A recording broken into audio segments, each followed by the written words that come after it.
오늘 본문 말씀인 전도서는 실존주의자의 시각을 잘 보여주고 있습니다. 제가 예전에 전도서를 본문으로 설교를 할 때에 실존주의에 대해서 말씀드린 적이 있습니다. 잠언 말씀은 규범적인 세상을 잘 보여주고 있습니다. 착하게 살면 형통하고 악하게 살면 벌을 받는 그런 세상입니다. 반면에 전도서는 우리가 살아가고 있는 이 실존주의적인 모습을 보여주고 있습니다. 의인이 고통을 받고 악인이 형통하는 세상입니다. 미련하나 지혜자나 거의 큰 차이가 없는 그런 세상입니다. 이것이 오늘 본문에 잘 나타나 있습니다. 전도서 7장 15절 말씀 함께 읽겠습니다. 내 허무한 날을 사는 동안 내가 그 모든 일을 살펴보았더니 자기의 의로움에도 불구하고 멸망하는 의인이 있고 자기의 악행에도 불구하고 장수하는 악인이 있으니.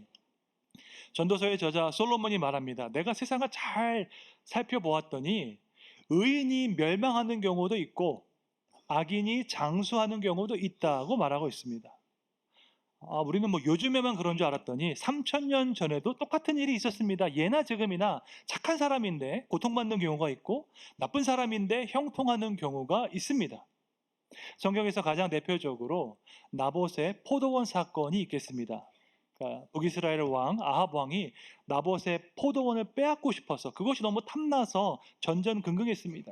그 모습을 본 왕비 이세벨이 말하기를 뭘 그렇게 고민하냐고, 그냥 나봇이 왕을 저주하는 거짓말을 했다고 거짓말을 하면 된다고 이야기했습니다. 거짓 증인을 내세워서 나봇이 하나님과 왕을 저주했다는 소문을 퍼뜨렸습니다. 그 이야기를 들은 사람들이 신성 모독죄로 나봇을 돌로 쳐서 죽였습니다. 그리고 태연하게 아합 왕은 그의 포도원을 빼앗아갔습니다. 제3자가 이 모습을 지켜보고 있으면 전도서 말씀이 딱 맞습니다. 의인은 자기 의로움에도 불구하고 멸망하고 악인은 자기 악에도 불구하고 장수하고 있습니다. 잠언이 약속하고 있는 규범적인 세상과는 전혀 다른 모습, 실존적인 세상을 전도서는 보여주고 있습니다. 이것이 바로 실존주의자가 바라본 세상입니다. 실존주의자는 세상을 있는 그대로 바라보고 보이는 것만 믿습니다. 눈에 보이지 않는 것, 영적인 진리, 규범 이런 거 믿지 않습니다. 인생의 의미, 목적 이런 것도 말하지 않습니다. 철저하게 내 눈에 보이고 내가 경험하는 것만 믿습니다. 현대인들의 사상에 가장 부합한 철학이 실존주의 철학입니다. 그러면 이 타락한 세상을 여러분 있는 그대로 보면 어떤 기분이 들까요? 의인이 고통을 받고 악인이 형통한 이 세상을 바라보고 있으면 어떤 기분이 들까요? 우울하고 공허합니다. 무언가 잘못된 것 같다. 세상은 불공평하다는 느낌이 들 때가 있습니다. 뿐만 아니라 이 세상은 불확실한 것의 연속이기 때문에 깊은 불안감에 빠지게 됩니다. 여러분, 공포와 불안은 조금 다른 개념입니다. 공포는 구체적인 대상이 있는 두려움입니다. 예를 들어서 호랑이를 보면 누구나 다 공포심을 느끼죠. 그런데 그 공포의 대상이 사라지면 그 공포감도 사라집니다. 반면에 불안은 알 수 없는 불확실한 상황에 대한 두려움입니다. 공포는 구체적인 대상이 있지만 불안은 구체적인 대상이 없습니다. 모호한 상황, 알 수 없는 미래에 대한 두려움이 바로 불안입니다. 최근 들어서 불안 장애를 겪는 청년들이 많은 것은 결코 우연이 아닙니다. 실존주의적인 관점에서 세상을 바라보면 인생의 목적과 방향이 없습니다. 여러분, 인생의 방향이 없다는 것은 모든 것이 불확실하다는 뜻입니다. 그 불확실성의 늪에 빠질 때에 우리는 불안감을 느끼게 됩니다. 프랑스의 철학자 파스칼은 이렇게 말했습니다. 우리는 진리를 소망하지만 우리 안에는 불확실함 뿐이다. 우리는 행복을 찾지만 불행과 죽음만을 발견한다. 우리는 진리와 행복을 갈망하지 않을 수 없으나 확실함이나 행복을 얻는데 무력하다고 이야기했습니다. 실존주의 철학은 이렇게 우울합니다. 왜 우울할까요? 인생의 의미를 말할 수 없기 때문입니다. 실존주의 철학을 대표하는 하이데거와 사르트르가 주창한 개념이 있습니다. 인간은 세상에 내던져진 존재이다라는 주장입니다. 철학적인 용어로 이것을 피투성, 던져진 존재이다라고 하고 독일어로 Geworfenheit라고 합니다. 내가 스스로 태어난 것이 아니라 내 의지와 상관없이 난 세상에 던져졌다는 의미입니다. 혹시 여러분 중에서 태어나고 싶어서 태어나신 분 계십니까? 태어나 보니까 이 세상이었죠. 실존주의적인 면에서 우리는 의지와 상관없이 이 세상에 던져졌습니다. 그러니까 우리에게 어떤 태어난 목적, 의미 같은 거 없다는 겁니다. 이 모든 것은 다 우연의 연속입니다. 태어난 것도 우연이고 살아가는 것도 우연이고 죽는 것도 우연입니다. 모든 것이 우연이니까 굳이 열심히 착하게 살 필요 없습니다. 적당히 즐기다가 적당히 가면 됩니다. 이것이 바로 실존주의 철학입니다. 우울하고 공허하고 무기력한 철학, 이 철학이 꽃피운 곳이 있는데 바로 프랑스입니다. 혹시 여러분 중에 프랑스를 향한 동경이 있는 분이 계신지 모르겠습니다. 파리 하면 뭔가 문화와 예술의 도시, 낭만의 도시라고 생각하십니까? 실제로 거기 가보면 그곳에 사는 사람들은 매우 우울하게, 공허하게 살아가고 있습니다. 제 후배 중에서 프랑스를 동경한 친구가 있었는데 파리에서 한 10년 정도 살고 나서 우울증이 아주 심해졌습니다. 프랑스 현대 문학도 아주 우울하고 난해합니다. 여러분 프랑스 소설을 읽어보면 도대체 이게 무슨 말인지, 무슨 말을 하고 싶은 건지 이해가 잘 안 됩니다. 이것은 제 의견이 아니라 대학에서 프랑스 문학을 전공한 제 아내의 의견입니다. 그러니까 실존주의 프랑스 문학이 우울한 것처럼 실존주의 관점에서 쓴 전도서 말씀도 우울합니다. 그러니까 잠시 하나님의 개입을 보류하고 이 세상을 있는 모습 그대로 보면요, 우리 마음이 우울해집니다. 전도서 2장 22절 23절에 나와 있습니다. 함께 읽겠습니다. 사람이 해 아래에서 행하는 모든 수고와 마음에 애쓰는 것이 무슨 소득이 있으랴. 일평생에 근심하며 수고하는 것이 슬픔뿐이라. 그의 마음이 밤에도 쉬지 못하나니 이것도 헛되도다.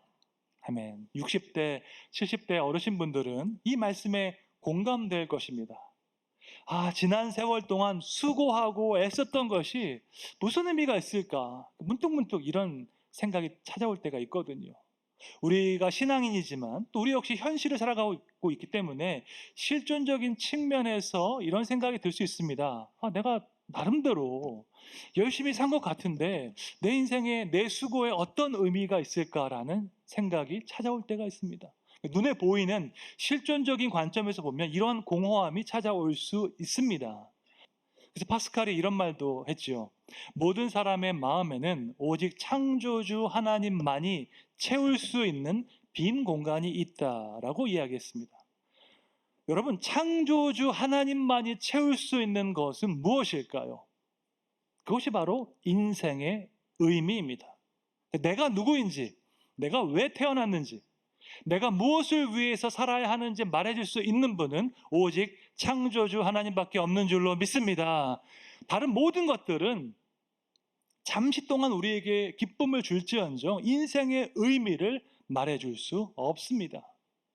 그런데 문제가 있습니다. 이 창조주 하나님은 눈에 안 보인다는 것입니다. 실존주의자들은 눈에 보이고 경험할 수 있는 것만 믿기 때문에 하나님을 거부했습니다. 하나님을 거부했을 때 나타나는 결과는 의미의 붕괴입니다. 여러분, 의미가 사라지면 목적도 사라집니다. 그때 나타나는 결과가 우울과 공허입니다. 이것이 바로 실존주의자들이 공허하고 우울한 이유입니다. 그렇다면 실존은 다 나쁜 것일까요?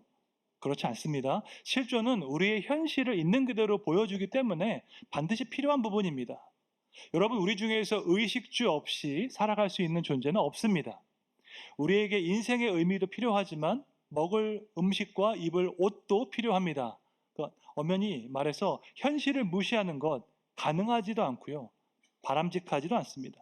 예수님께서도 절대로 현실을 무시하지 않으셨습니다. 마태복음 4장 4절 말씀 함께 읽겠습니다.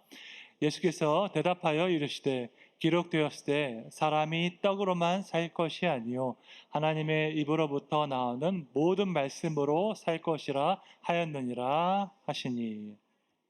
사람이 떡으로만 사는 것이 아니요라고 하셨습니다. 무슨 뜻입니까? 사람에게 떡도 필요하다는 것을 인정해 주셨습니다. 우리가 생존하기 위해서 먹을 음식이 필요합니다. 그런데 떡으로만 살 수는 없습니다. 인간은 동물이 아니라 영적인 존재이기 때문에 영혼의 양식이 필요합니다. 우리에게 필요한 그 영혼의 양식은 하나님의 말씀인 줄로 믿습니다. 예수님은 우리 육체의 양식과 영혼의 양식 모두를 다 공급해 주십니다. 우리도 현실적인 관점과 이상적인 관점 그 모두를 다 바라보며 살아가야 합니다. 이 두 가지는 서로 배치되는 것이 아니기 때문입니다. 오로지 먹고 사는 현실만 강조하는 것도 문제이지만 반대로 현실을 다 무시하고 이상만 강조하는 것 또한 문제입니다. 우리는 육체를 가진 인간이기 때문에 현실적인 필요, 실존적인 필요가 있습니다. 이것을 기억하고 균형 잡힌 시각을 가져야 하는 것입니다. 오늘 본문에 보면 조금 이상하게 보일 수 있는 구절 또한 있습니다. 본문 16절, 17절 말씀 함께 읽겠습니다. 지나치게 의인이 되지도 말며 지나치게 지혜자도 되지 말라. 어찌하여 스스로 패망하게 하겠느냐. 지나치게 악인이 되지도 말며 지나치게 우매한 자도 되지 말라. 어찌하여 기한 전에 죽으려고 하느냐. 아멘. 지나치게 의인이 되지도 말고 지나치게 악인이 되지 말라고 합니다. 여러분, 이 말씀이 어떤 의미일까요? 너무 깨끗하게 살 필요도 없고 너무 더러워도 안 되니까 그냥 적당히 살아가라는 뜻일까요? 물이 너무 맑으면 고기가 없다는 공자의 말과 똑같은 의미일까요? 그렇지 않습니다. 1차적으로 이 말씀은 자기 의를 조심해야 한다는 권면입니다. 도덕적으로 올바르게 살아가는 사람들에게 특징이 하나 있습니다. 그렇게 살지 못하는 사람을 보면 무시하고 비판한다는 것입니다.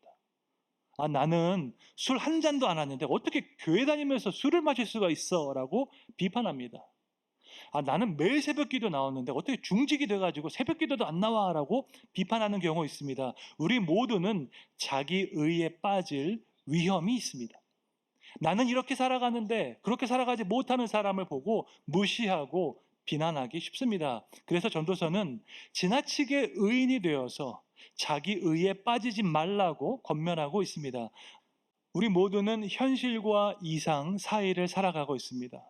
하나님께서 주시는 말씀을 기억하면서 꿈과 비전을 위해서 살아가죠. 하지만 그와 동시에 우리에게는 현실적인 문제, 실존적인 문제 또한 있습니다.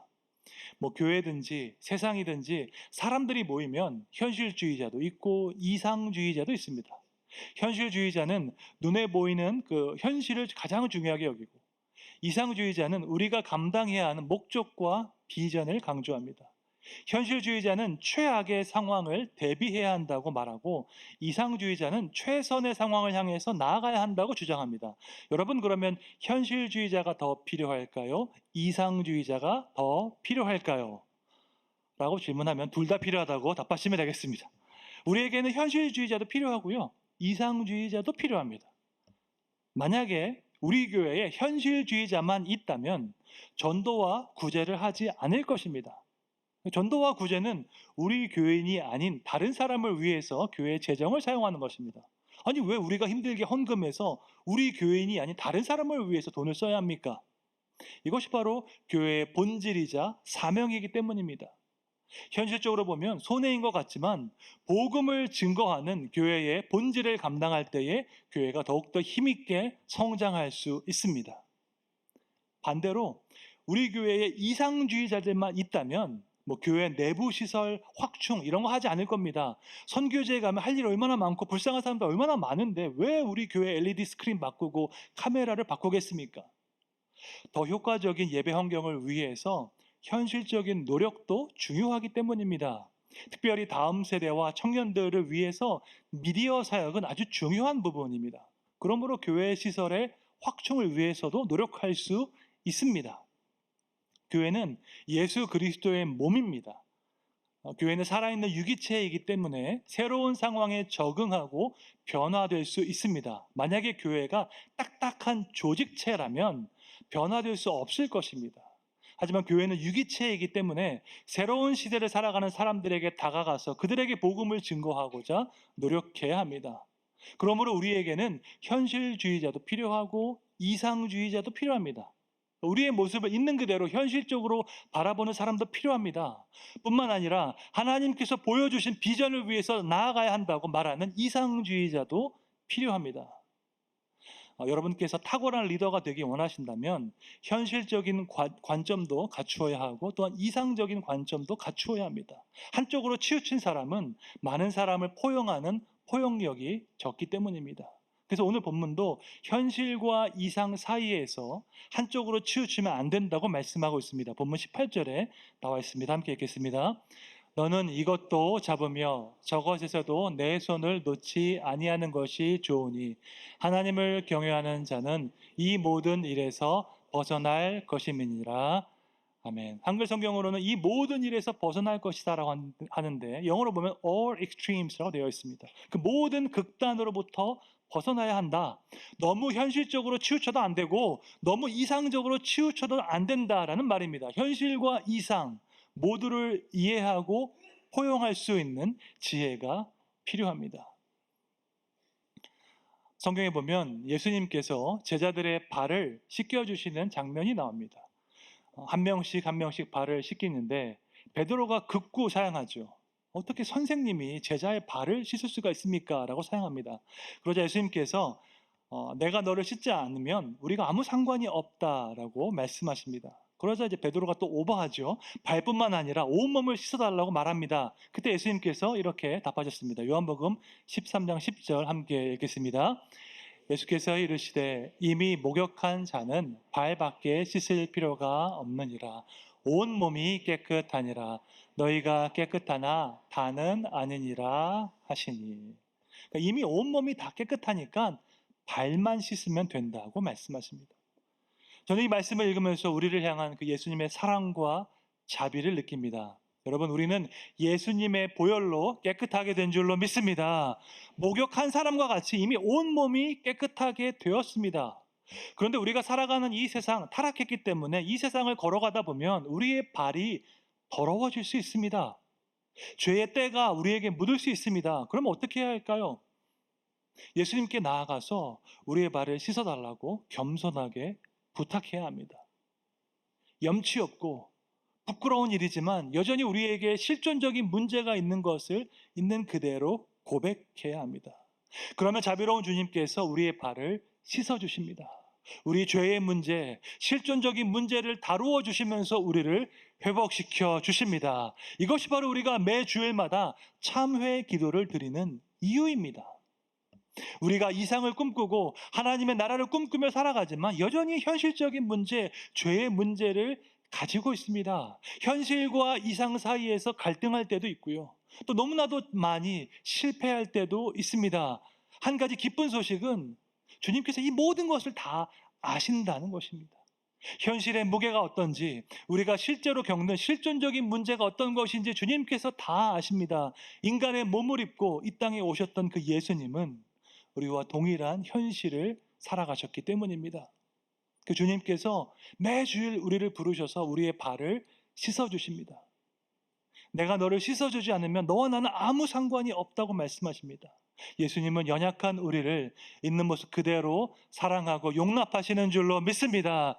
이것이야말로 복음 중에 복음이요, 우리에게 영원한 소망을 주는 진리의 말씀입니다. 현실에 매몰되어서 인생의 목적을 잃어버리는 것이 아니라 영원히 변하지 않는 주님의 그 사랑 안에서 확고한 인생의 의미를 붙잡으시기를 주님의 이름으로 축원합니다. 우리 인생의 현실은 아주 복잡합니다. 도덕적인 원칙대로, 규범대로 모든 것이 딱딱 맞아떨어지지 않을 때가 있습니다. 의인이 고통을 당하고 악인이 형통할 때도 있습니다. 그렇다고 해서 우리가 절대적인 규범을 부정하면 실존주의자처럼 우울하게, 공허하게 살아가게 됩니다. 우리 삶에서 의미와 목적이 사라지면 우리는 우울과 공허에 빠지기 때문이죠. 그럼 우리는 어떻게 살아가야 할까요? 역설과 더불어 살아가는 법을 배워야 합니다. 여러분, 모순과 역설은 서로 다른 개념입니다. 모순은 두 가지가 서로 상충되는 관계입니다. 한 가지가 사실이면 한 가지는 거짓입니다. 둘 다 사실이 될 수 없는 관계가 모순입니다. 하지만 역설은 겉으로 보기에는 상충되는 것 같지만 더 깊은 차원에서는 동시에 사실이 될 수 있는 관계입니다. 우리가 고등학교 문학 시간에 배웠던 시 중에 이런 게 있죠. 님은 같지만은 나는 님을 보내지 않았습니다. 라는 표현이 나옵니다. 논리적인 과학자가 이 말을 들으면 그래서 님이 같다는 거야, 안 같다는 거야 라고 질문할 것입니다. 하지만 문학적인 사람은 이 말을 들으면 그래, 님은 떠나갔지만 그와 함께했던 시간, 그를 향한 사랑은 내 마음 가운데 여전히 남아있다라는 의미로 이해합니다. 이것이 바로 역설이죠. 우리가 현실과 이상 사이를 살아가기 위해서는 역설을 이해하고 포용하는 법을 배워야 합니다. 하나님께서 말씀하신 규범과 내가 실제로 느끼는 실존이 충돌하는 것 같을 때 우리가 혼란스러울 수 있습니다.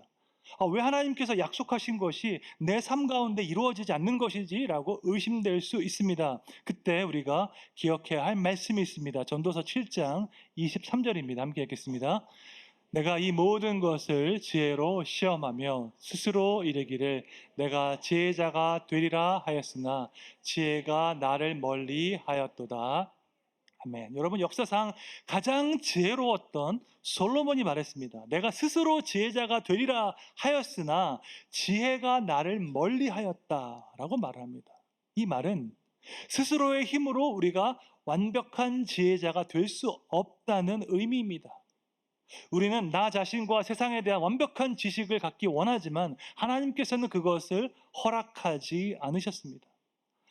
우리는 모든 것을 다 알지 못하고 또 모든 것을 다 알 수도 없습니다. 하나님은 우리가 꼭 알아야 하는 부분에 대해서 말씀해 주셨지만 모든 지식을 다 우리에게 주지는 않으셨습니다. 여러분, 이것을 인정하는 것이 역설과 더불어 사는 삶의 시작입니다. 나는 모든 것을 다 알지 못하고 모든 것을 다 알 수도 없다라는 것을 인정해야 합니다. 이것을 인정하는 사람은 인생에 단 한 가지 성공의 공식이 없다는 것을 깨닫게 됩니다. 자기 힘으로 성공한 사람들, 자수성가한 사람들에게는 한 가지 특징이 있습니다. 자기 방식에 대한 확신이 큽니다. 야, 내가 한 대로만 하면 너도 성공할 수 있어 라고 말하는 경향이 있습니다. 근데 이 말은 절반만 맞습니다. 왜냐하면 내가 처한 상황과 이 사람의 상황이 다르기 때문이고 나의 실존과 이 사람의 실존이 다르기 때문입니다. 여러분, 전 세계 인구가 80억 명인데 80억 명 모두에게 적용되는 성공의 원칙 같은 것은 없습니다. 육아가 힘든 이유가 바로 이것이지요. 여러분, 시중에 수많은 육아책이 있는데 그럼에도 불구하고 육아가 힘든 이유가 무엇일까요? 아이마다 성격이 다르고 개성이 다르기 때문입니다. 아무리 아이의 성격을 잘 카테고리화해도 내 아이가 정확하게 그 카테고리 안에 들어가지 않습니다. 육아의 왕도가 없는 이유는 아이마다 특징과 개성이 다 다르기 때문입니다. 마찬가지입니다. 인생에서 성공하는 단 한 가지 비법은 없습니다. 여러분, 교회를 부흥시키는 3가지 비결 이런 것도 없습니다. 물론 하나님께서 말씀해 주신 성경적인 원리는 있습니다. 그런데 그 원리가 실제 현실에 적용되는 방법에는 수십 가지, 수백 가지 다른 길이 있기 때문에 단 하나의 비법이나 비결은 없습니다. 이 사실을 인정하면 우리가 인생의 역설을 이해하고 함께 포용할 수 있게 되는 것입니다. 정말 성숙한 사람은 역설과 더불어 사는 법을 배운 사람입니다. 그런 사람에게는 특징이 있습니다. 모든 것을 다 아는 척하지 않습니다. 여전히 내가 모르는 부분이 많이 있다는 것을 겸손하게 인정합니다. 하나님께서 말씀해 주신 부분에 있어서는 마음을 다해 순종하고 그 너머에 있는 부분에 있어서까지는 하나님께서 말씀해 주실 때까지 기다릴 수 있습니다. 또한 역설과 더불어 살기 위해서 눈에 보이는 것이 전부가 아닌 것을 기억해야 합니다. 여러분, 이 모습은 실존주의자와 정반대의 모습입니다. 실존주의자는 눈에 보이는 것만 믿습니다. 하지만 본질주의자, 이상주의자는 눈에 보이지 않지만 영원한 진리가 존재한다는 것을 믿습니다. 우리가 살아가는 인생은 광야 길과 같죠. 여러분, 광야에는 길이 없습니다. 그렇죠. 광야에 길이 없으니까 지도가 있어봐야 아무 소용이 없습니다. 광야에서는 지도가 필요한 것이 아니라 안내자가 필요합니다. 언제나 우리와 함께 하신 하나님께서 가장 좋은 안내자가 되어 주시는 줄로 믿습니다. 잠언 3장 5절 6절 말씀 함께 읽겠습니다. 너는 마음을 다하여 여호와를 신뢰하고 내 명철을 의지하지 말라. 너는 범사의 그를 인정하라. 그리하면 내 길을 지도하시리라. 아멘.